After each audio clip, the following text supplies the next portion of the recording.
राधे राधे। कैसे हैं आप सब। आज हम योगिनी एकादशी की कहानी का श्रवण करेंगे। योगिनी एकादशी के दिन विष्णु जी की पूजा अर्चना करने पर पापों से मुक्ति मिलती है। ये भी कहा जाता है कि इस व्रत को करने से मृत्यु के बाद भगवान विष्णु के चरणों में स्थान प्राप्त होता है। इस दिन व्रत रखने से 88,000 ब्राह्मणों को भोजन कराने के बराबर का फल प्राप्त होता है। तो चलिए कथा का श्रवण करते हैं। नारायण भगवान की जय, लक्ष्मी मैया की जय।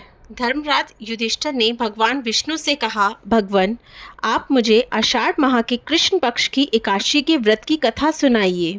भगवान कृष्ण ने कहा, हे राजन, आषाढ़ माह की एकादशी का नाम योगिनी है। इसके व्रत से समस्त पाप नष्ट हो जाते हैं। यह लोक और परलोक में मुक्ति देने वाली है। यह एकादशी तीनों लोकों में बहुत प्रसिद्ध है। मैं तुमसे पुराणों में कही गई कथा कहता हूँ, ध्यान पूर्वक सुनो। स्वर्ग धाम में अलकापुरी नाम की एक नगरी थी। उसमें कुबेर नाम का एक राजा रहता था। कुबेर भगवान शिव जी का भक्त था और प्रतिदिन भगवान शिव जी की पूजा करता था। एक माली जिसका नाम हेम था, वो पूजन के लिए राजा के यहाँ रोज फूल लेकर आया करता था। उस माली की विशालाक्षी नाम की एक सुंदर पत्नी थी। एक दिन वो माली राजा के पूजन के लिए मानसरोवर से पुष्प ले तो आया, लेकिन अपनी पत्नी की तरफ आकर्षित होने के कारण वह अपनी स्त्री से हास्य, विनोद और रमन करने लगा और राजा को फूल देना भूल गया और राजा दोपहर तक उसकी राह देख रहा था। अंत में राजा कुबेर ने अपने सेवकों को आज्ञा दी कि तुम लोग जाकर माली के ना आने का कारण पता करो, क्योंकि वह अब तक फूल लेकर नहीं आया। सेवक उसे देखने गए और उन्होंने वापस आकर कहा, अपनी सुंदरी स्त्री के साथ वो हास्य, विनोद और रमन कर रहा है, इस कारण वो पुष्प लेकर नहीं आया।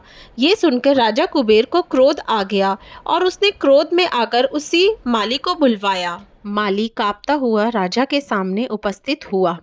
राजा कुबेर ने क्रोध में आकर कहा, अरे पापी, तूने मेरे परम पूजनीय ईश्वरों के ईश्वर भगवान शिव महाराज का अनादर किया है, इसलिए मैं तुझे श्राप देता हूँ कि तू अपनी स्त्री का वियोग सहेगा। उन्होंने कहा कि तुमने ईश्वर की भक्ति से ज्यादा कामासक्ति को प्राथमिकता दी है। तुम्हारा स्वर्ग से पतन होगा और तुम धरती पर स्त्री वियोग और कुष्ठ रोग का सामना करोगे। इसके बाद वह धरती पर आ गिरा, जिसकी वजह से उसे कुष्ठ रोग हो गया और उसकी स्त्री भी चली गई। वह कई वर्षों तक धरती पर कष्टों का सामना करता रहा। एक बार माली को मार्कंडेय ऋषि के दर्शन हुए। उसने अपने जीवन की सभी परेशानियों को बताया।